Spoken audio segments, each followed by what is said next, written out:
知道海童的身份后，程医生对海童说道：“詹二少爷是海小姐的小叔子吧？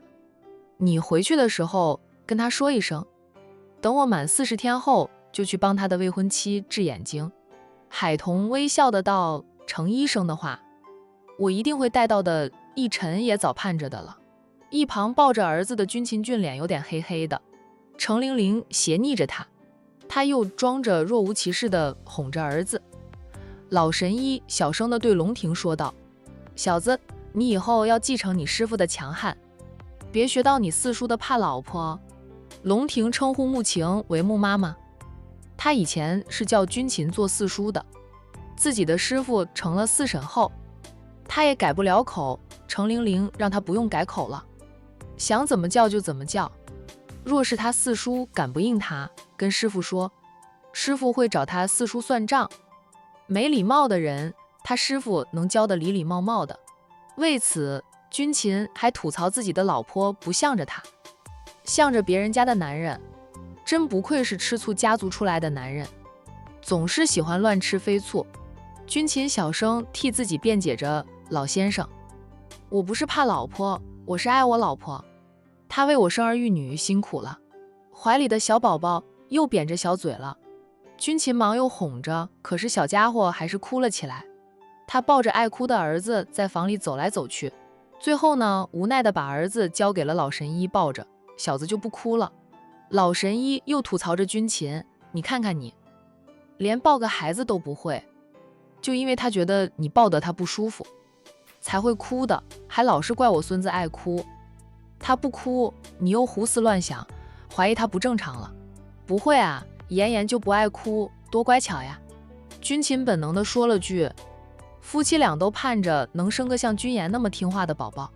等他们的宝宝出生后，出生当天倒是不怎么哭，吃饱了睡，睡饱了哭。那军秦还想着自己的儿子会比几个侄儿乖的呢，没想到就渐渐就爱哭了。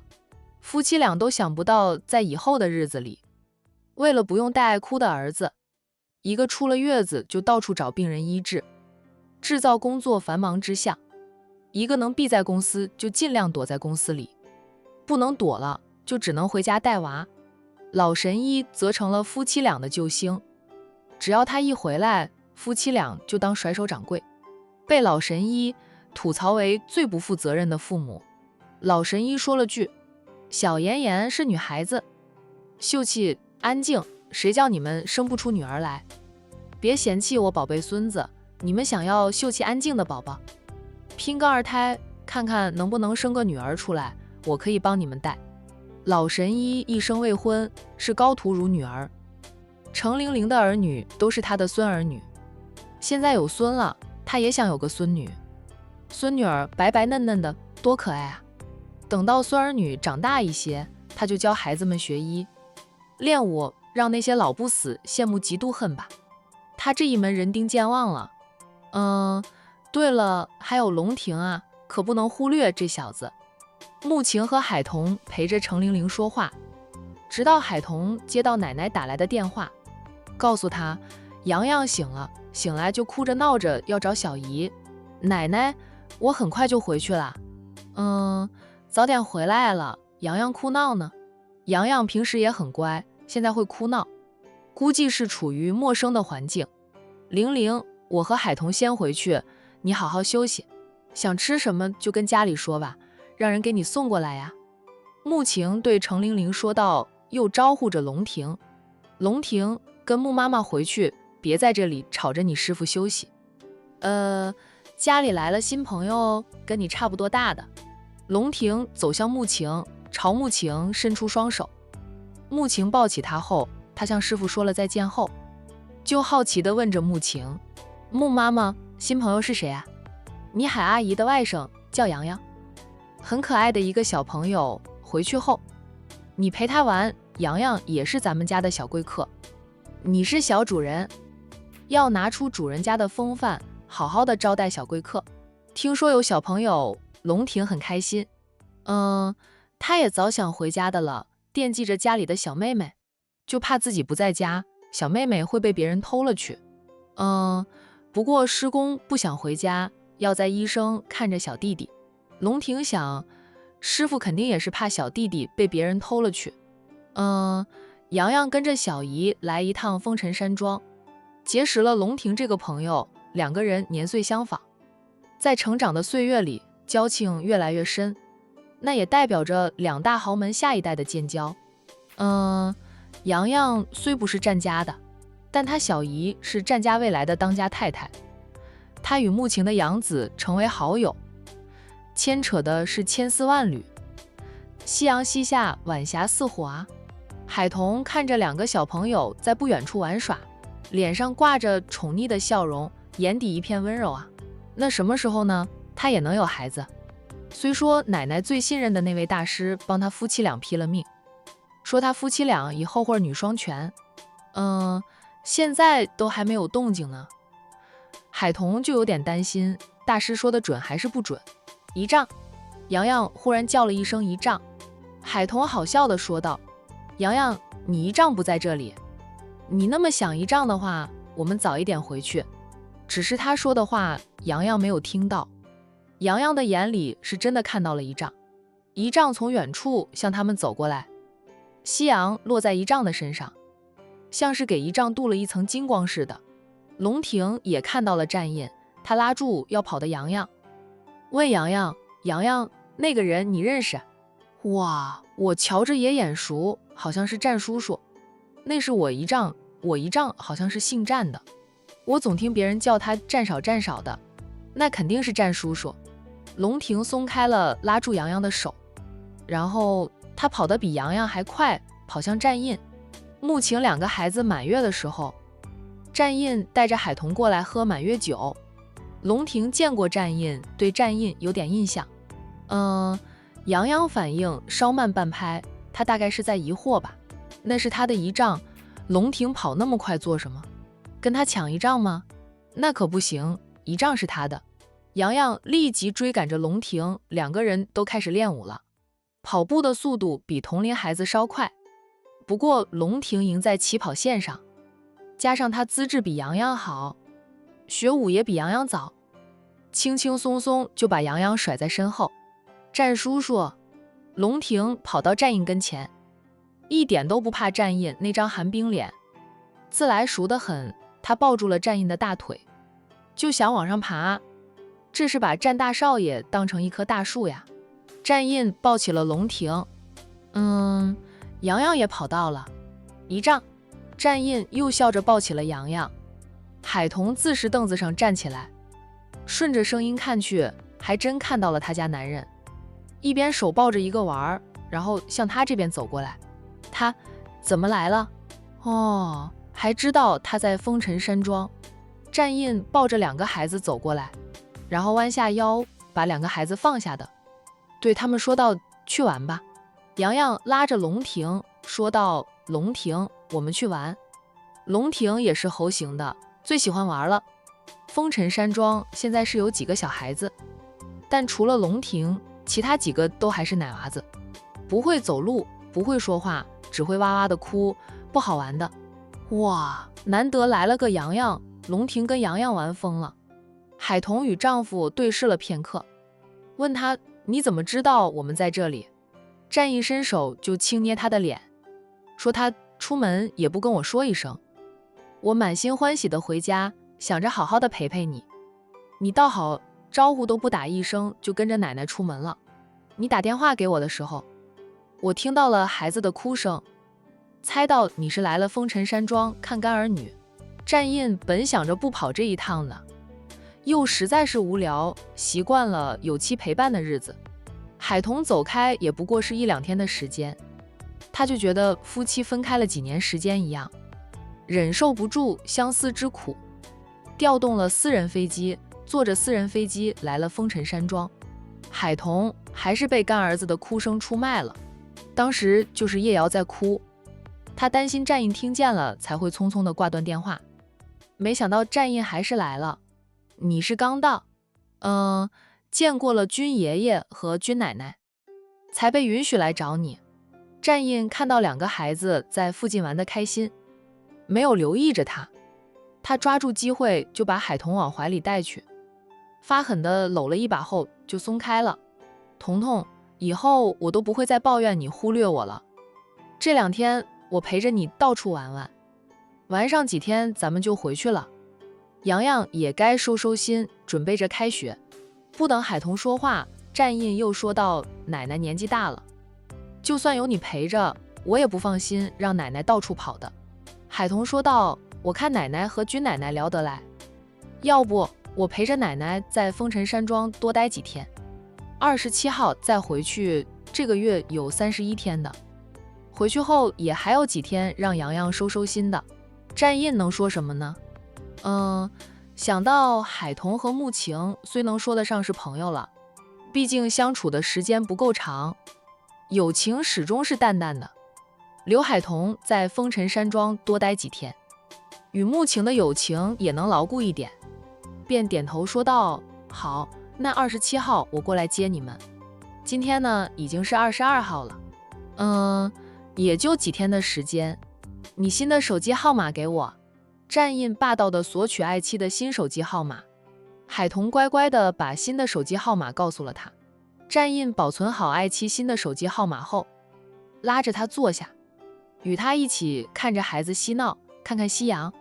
像洋洋和龙婷现在的年纪，无忧无虑的最是让人羡慕的了。孩子的童年就该是无忧无虑的。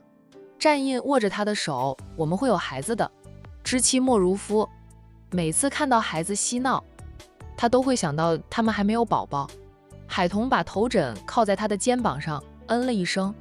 2个孩子玩累了，跑过来。龙婷跑得太快，踩到一块小石头，往后摔了一跤。哎，洋洋赶紧扶他。战印和海童也是猛站起来，快步上前去。洋洋还小，拉不起肉乎乎的龙婷。还是海童把小家伙抱了起来，龙婷想哭的小嘴扁着，被海童抱起来了。海童温柔又关心地问他摔痛了没有，问他哪里痛。这么温柔的海阿姨就像木妈妈一样，给他一种妈妈的味道。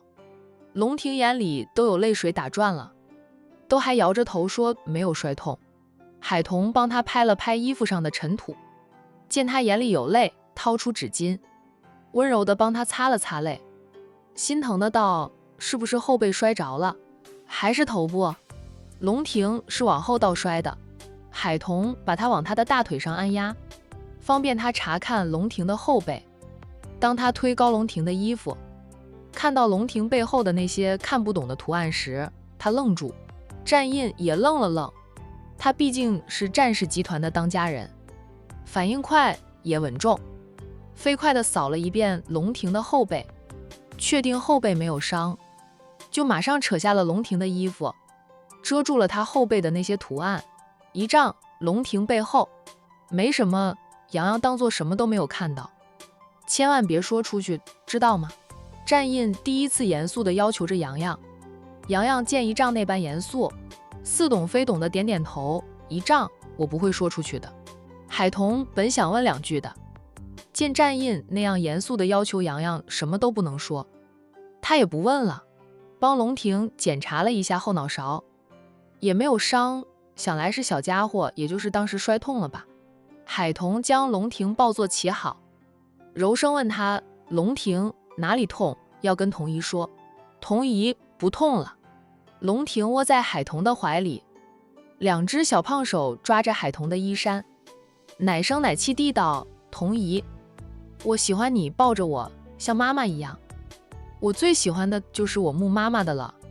现在我也喜欢童姨，童姨身上也有妈妈的味道。”龙婷被木晴捡到的时候才1岁大，那走路还不利索，只会叫妈妈。现在也还不足3岁，不过是跟在神医身边，被调教成鬼精灵，却还是个孩子。就他喜欢身上有妈妈味道的人。小家伙问过师公的，木妈妈是他的妈妈，为什么他要叫木妈妈？不能直接叫妈妈了，人人都有妈妈的，他真正的妈妈在哪里？龙婷很聪明，否则程玲玲也不会看中他，收他为徒，要把一身的本事传给龙婷。他通过大人教他改口叫穆晴做穆妈妈，就明白他和弟弟妹妹不一样的。师公也老实，直接告诉他，穆妈妈不是他的亲妈妈，更告诉他他亲妈妈是谁，他们都不知道。他的身世需要他长大后自己去寻根问底。哎，海童的心都化了，这他本来就喜欢孩子。洋洋就是他带大的。他笑道，那童姨也很喜欢龙婷。小姨，洋洋看的那叫一个酸呀。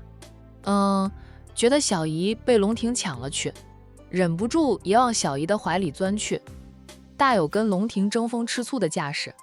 海童笑着也搂抱一下外甥，然后放开了两个小家伙，人跟着起来，一手牵着一个，说道，我们在外面玩得够长时间了，回屋里去。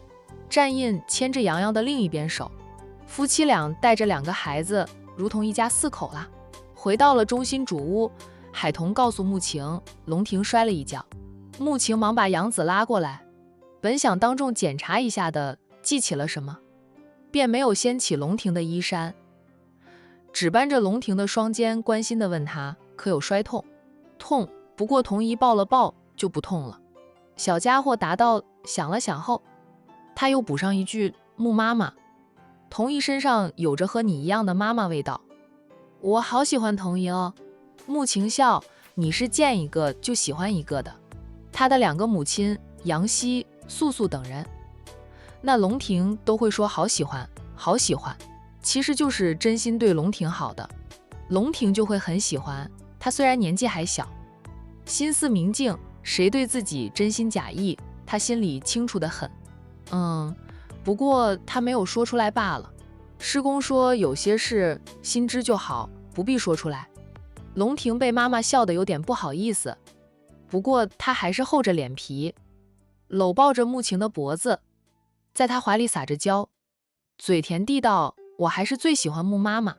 穆晴还没有说话，龙婷听到佣人阿姨恭敬地叫着大少爷，她就马上从穆晴的怀里滚出来，一把拉住洋洋的手，说道，洋洋，我们去看弟弟妹妹。叶叔叔最不喜欢看到他在穆妈妈的怀里撒娇的了。龙婷挺怕叶叔叔的，叶叔叔对他其实也很好，就是过于严肃了，在他面前总是板着一张脸，让他觉得自己犯了大错。龙婷拉着洋洋跑去婴儿床旁边，看着叶瑶和君言。这2个小奶娃吃饱喝足就梦周公啊，他们才2个月大，那不是吃就是睡的了。老太太也在，她老人家最稀罕君言，要不是君家也才一个孙女儿，老太太都想把人家的孙女儿借回去养上一段时间呢。叶君伯出去办点事，刚回来就听说战印夫妻俩来了，还有战家的老夫人。进屋看到一屋子的人，热热闹闹的，他的视线先是落在爱妻身上，俊脸上有了点笑意。战奶奶，叶君伯先向老太太问好，老太太恋恋不舍地把视线从君言身上抽回来，慈爱地看着叶君伯，微笑地点头。叶君伯又和战印夫妻俩打招呼，最后才在爱妻的身边坐下来。大家寒暄几句啊，到了用晚饭的时间，因为有贵客来访，君家的人都在中心主屋用餐，一顿饭吃得热热闹闹的。2位老太太最是欢喜，可能是年纪大了吧，他们俩都是一样的心思，就喜欢看着儿孙满堂的场景。晚上海童哄着外甥睡着了，自己呢也昏昏欲睡的。听到了开门声，他坐起来，看到战印推门而入，还没有睡。战印温和地问他，我和叶总聊天聊的时间长了点儿。我以为你睡着了，带洋洋睡，我也差点睡着了。等战印过来了，他轻声问，龙庭后背的那些看不懂的图案是什么？我瞧着是纹上去的。龙庭那么小就往他身上纹那些东西，他当时该有多痛呀。战印默了默后说道，若非无路可走，谁愿意往自己的亲骨肉身上纹那些东西？龙庭的身世是个谜，但也很不简单。叶总夫妻俩视他如亲生，却还是把他送走，不敢养在身边。不是他们护不住龙婷，而是牵连太大，而且龙婷太小，不能一味的护着，要趁他小时候就给他打好基础。程医生相中了龙婷，君大少奶奶索性就把龙婷送过去，让程医生师徒既当老师又当妈，抚养龙婷了，就神医那一批的江湖怪人。现在年轻一辈是鲜少再有人听到他们的消息，但关于他们的传说却不少，动一人就会牵发一伙人，没有几个人敢动那一批的老前辈。况且他们都是神龙封首不见尾，来无影去无踪的，龙婷跟着他们就安全很多。海童听得心惊肉跳的，他轻声问，该不会是有人要追杀龙婷吧？他还是个不足3岁的孩子呀。战印看向熟睡的洋洋，洋洋和龙婷玩得那么好，战家和君家的交情也越来越深。等到商小飞嫁入君家当五少奶奶了，两家的关系更加亲近。以后若真有什么事，凭着他们几大豪门的势力，还不能护龙婷周全吗？叶总没有多说，是我猜测的。我猜测龙婷家里的人都死绝了，就余他一人的了。他呢，背负着血海深仇。海童脸色白了白，他家不会是混江湖的吧？被仇家灭了门，不知道龙婷的身世，连霍家都查不到。霍家的性质和我们管城苏家差不多的，叶总夫妻俩肯定是知晓的。他们捡了龙婷，收为养子，视若亲生，自是不会把龙婷的真实身份说出来。不是说不好查吗？目前他们怎么查到的？哦，是神医老先生他们。战印点点头，叮嘱着妻子彤彤，龙婷的身世非同小可，我们是在不知情的情况下看到了龙婷后背的秘密，以后绝不能再掀龙婷的衣服，就她后背的图案不能再让其他人看到。洋洋还小，你多叮嘱他，千万别说出去，为龙婷招来杀身之祸。海童重重的点头，我会的。他是不知道龙婷身世那般曲折，也不知道龙婷后背有秘密，担心龙婷摔着了后背，才会掀起龙婷的衣服查看，结果看到了不该看的秘密，事关重大啊。这种事以后还真的不能再说出来。洋洋很懂事的，我跟他说了，他肯定会记住，不会说出去。战一温声说道，洋洋毕竟还是小孩子，小孩子好奇心重，他也看到了龙婷后背的秘密，两个人一起玩耍，说不定还会经常掀起龙婷的衣服看个究竟呢。龙婷又不知道自己背负着血海深仇。明天呢？明天我们就带着洋洋回管城。海童决定了，带外甥离开风尘山庄。小孩子忘性也大，回管城了，两个小家伙不能玩在一起。洋洋很快就会忘记龙婷后背的秘密。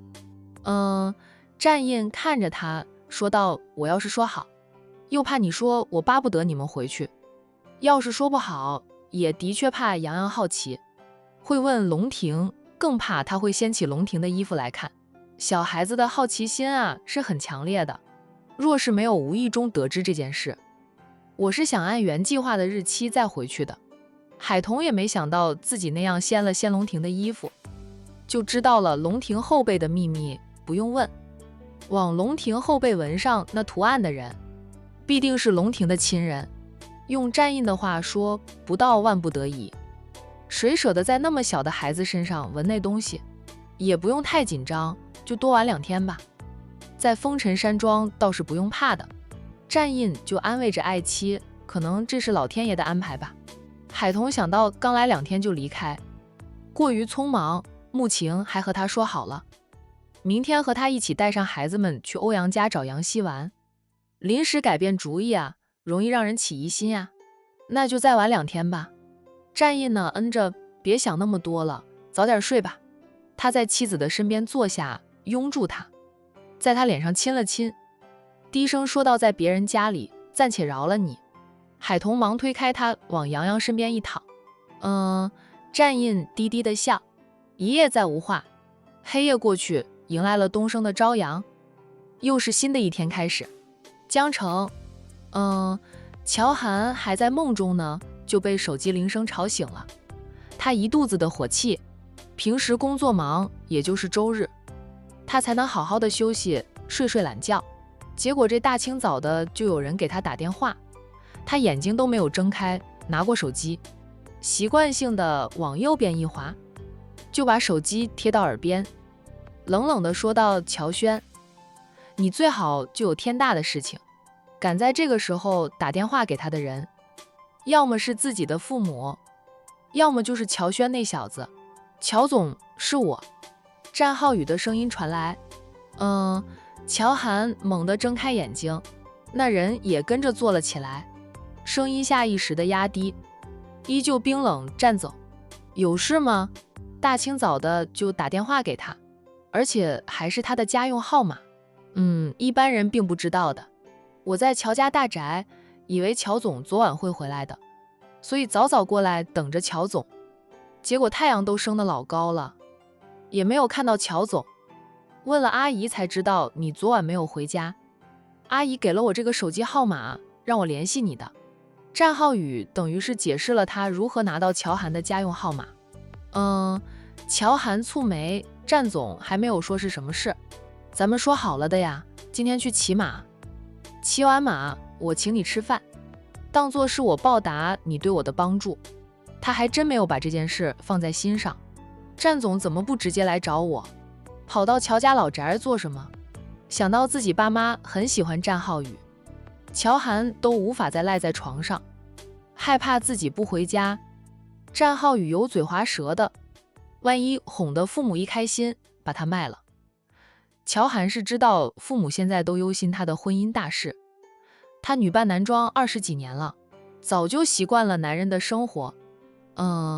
但让他娶妻那是不可能的，因为她是女人。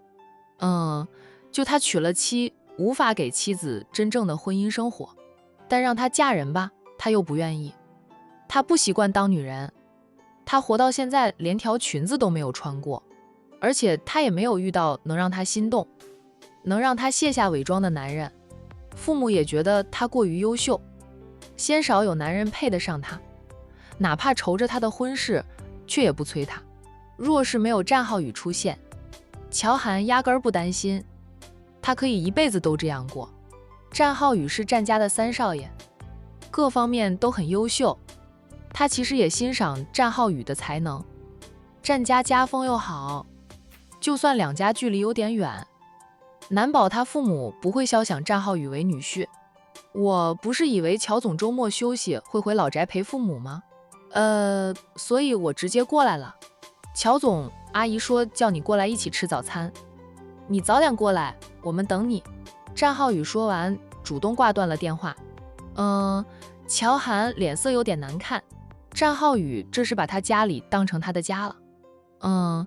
虽然不想起来，但乔涵还是以最快的速度起来，因为他需要一点时间装扮一下，那才能让他看上去和真的男人没什么区别。半个小时后，乔涵才在保镖团的簇拥下离开了自己常住的大别墅，前往乔家老宅。等他回到乔家老宅的时候，还没有进屋，就听到了父母的笑声了。不用问，也知道是战浩宇的功劳。这个男人太会哄人，与他父母不过是数面之缘，就能哄得他父母要留他吃饭，更甚者让他送过战浩宇回酒店呢。浩宇啊，我们家阿涵平时忙于工作，都没有时间出去玩，散散心什么的。你以后有空就多点约他出去玩，大家都放松放松，别整天绷紧神经。看着他那么忙，我们做父母的都心疼。乔涵听到他妈竟然让战浩宇以后有空了就带他出去玩，乔父也说道：“是呀，我们这个大儿子呀，就是个工作狂，知心朋友都没有一个，平时周末就窝在家里睡觉，连游戏都不玩的人。我知道他是太忙，也太累，可是我们做父母的看着就是心疼呀，希望他能经常出去走走，那也希望他有个知心的朋友。别人接近阿涵，阿涵会怀疑别人是有什么企图，想算计他，没办法。我们乔氏集团在江城太惹眼了，是浩宇我们就不用担心了。相信你若是和阿涵做朋友，绝对是真心的。乔涵大步走进去，他再不进去，父母就真的把他卖了。看到乔涵进来，乔父乔母都很识趣的没有再说下去。乔总，等乔涵进前了，战浩宇起身笑着打招呼。乔涵眼神深深的看了他片刻，才淡冷的嗯了一声，跟着叫了父母一声。阿涵，浩宇等了你1个小时。乔母挪了挪位置，让女儿在自己身边坐下。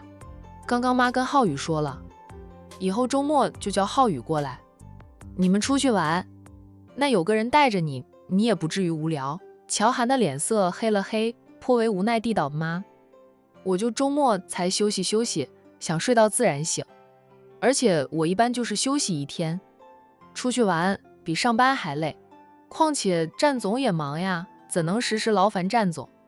乔父接过话来，是不能让浩宇带着阿涵出去玩，应该是阿涵带着浩宇才对。这是江城呢，阿涵不比浩宇熟悉。乔涵绷着脸不说话。战浩宇笑道：有需要的时候，我得麻烦乔总给我当导游。浩宇，你想去哪里玩，尽管跟阿涵说。他这个人是冷冰冰的，一副不爱搭理人的样子。好歹是江城本土的，江城哪里好玩？那哪里有好吃的？他其实一清二楚的呀。阿姨，你这样说，我以后就真不客气了。乔母笑眯眯的：不用客气啊，阿姨最喜欢你了。他2个孩子的嘴巴都抵不上一个战浩宇能说会道。战浩宇是什么都能聊，聊的话题都是他喜欢聊的。这个孩子他就太喜欢了。妈，父母对战浩宇的态度让乔涵生出错觉，觉得父母是把战浩宇当成女婿看待了，恨不得把他打包送上战浩宇的床。他也才28岁，不老呀，急什么？若是要嫁人，等到30岁之后，他会考虑考虑的。阿涵，浩宇千里迢迢来江城做客，咱们可得好好的招待他。你别老是板着一张脸，好像浩宇是上门讨债似的。乔父说着女儿，现在他也后悔当初默许了女儿女扮男装，他以为女儿就是一时兴起，谁想到女儿一扮便是20几年。要命的是，他们也习惯了女儿的男装。每次看到女儿，他都生出一种自己就是有2个儿子的错觉。不能再让阿涵这样下去了。要让他慢慢的回复女儿身。就算阿涵是女儿，也是可以成为乔氏的掌舵人的。阿涵管着公司这么多年，早已站稳脚跟，与他是男是女无关的。爸，战总不是来做客的，他是……乔叔，我是来避难的。战浩宇接过乔涵的话，避难？乔家夫妻俩都看着战浩宇，不明白他话里的意思。乔涵瞪着战浩宇，战浩宇冲他眨眨眼，像是不知道他瞪他的意思。他不好意思的向乔父乔母抱怨着，还不是我家里的长辈们催婚催得太厉害，我抵挡不住了，就赶紧跑了。以前长辈们也催婚，不过那会儿我大哥二哥都还单着，我是排第3的，他们催婚，我可以拉大哥二哥出来当挡箭牌。现在大哥已婚，二哥也订了婚，没有挡箭牌了，我不就万箭穿心，不跑都不行。这闻言，乔父乔母交换了一下眼神。乔涵留意到父母那是2眼放光呀。他现在真的想把战浩宇的嘴巴用针缝起来，舌头那么长，话那么多，一个大男人也不知道稳重一点，少说几句话啊。战浩宇，我的嘴巴生来就是为了说话和吃东西的。原来如此。乔母笑道：浩宇，你也别怪你父母，为人父母的都是这样。我也催着阿涵兄弟俩，就是他们俩不听我的，我催也没有用，唯有多唠叨几句，可能就是我们爱唠叨吧。阿涵都很少回老宅了，乔轩那小子就更不用说了。他倒是有很多女性朋友，但没有一个是正儿八经的女朋友。哎，儿女都是债啊。妈不是说等我回来吃早餐吗？我是空着肚子回来的。乔涵不得不再次打断母亲的话。对，吃早餐去。你们俩还要出去骑马呢。浩宇，我们乔家的牧场附近有一处温泉，现在这种天气，骑完马，浑身都是汗，可以去泡泡温泉。他妈就差直白地说浩宇。我们家阿涵其实是个女孩子。战浩宇笑道，牧场附近居然还有温泉。哇，那真不错啊，骑完马再去泡泡温泉，舒服啊。先去吃早餐。乔母说着起身。乔父等战浩宇起身了，像哥们似的揽着战浩宇的肩膀，跟在乔母的身后走向餐厅。乔涵再一次无语至极，都不用问，他也知道父母是真的相中了战浩宇，极力想撮合他和战浩宇呢。他就掏出手机打电话给弟弟。等到乔轩接听电话了，他低冷地命令乔轩，不管你现在哪里，立即马上回老宅。说完呢，也不给弟弟回话的机会，摁断了通话。他今天约了几个好哥们，准备坐他的私人游艇出海呢。现在已经到码头了，没办法，大姐有令，乔轩只得对好友们说道：“我大哥有令，让我马上回去，不能和你们一起出海了。你们自己去玩吧，玩得开心点。”几个好友都知道，乔轩天不怕地不怕，就怕大哥。乔大少爷有令，乔轩就算是滚都要滚回去的。理解的跟他挥挥手，说了再见，几个好友走了。乔轩扭身往回跑，也不知道出了什么事。大姐用那么冷的声音命令他马上回家。那通知弟弟回来后，乔涵才起身走进餐厅。4个人一起用餐。乔涵看到的是父母对战浩宇的热情，听到的也是父母对战浩宇的关心。那他忍不住在心里骂了战浩宇几句。战总，乔涵忽然叫着战浩宇，在3人都望向他的时候，他一副八卦的样子，问着战浩宇：“我听说战总的奶奶给你们兄弟几个都挑好了妻子人选的，不知道战奶奶给战总挑的妻子人选是哪家千金？”闻言，乔父乔母看向了战浩宇，这战老夫人给战浩宇挑好了妻子人选，那他们家阿涵是没有机会的了。战老夫人挑了谁都不会挑他们家阿涵的，毕竟在外人的眼里，阿涵是个男人。乔家夫妻的满腔热情慢慢的冷却了几分。战浩宇老实的承认那是事实，我奶奶是给我们兄弟几个挑好了妻子人选，给我们每人1张相片，再给我们1年时间，让我们在1年内追妻成功，结婚也好，订婚也行，再不济也要确定恋爱关系，否则战浩宇苦笑的道：“我奶奶说了，若是1年后我们没有追妻成功的，就要被逐出悠悠山庄，他老人家不要我们这些孙子了。”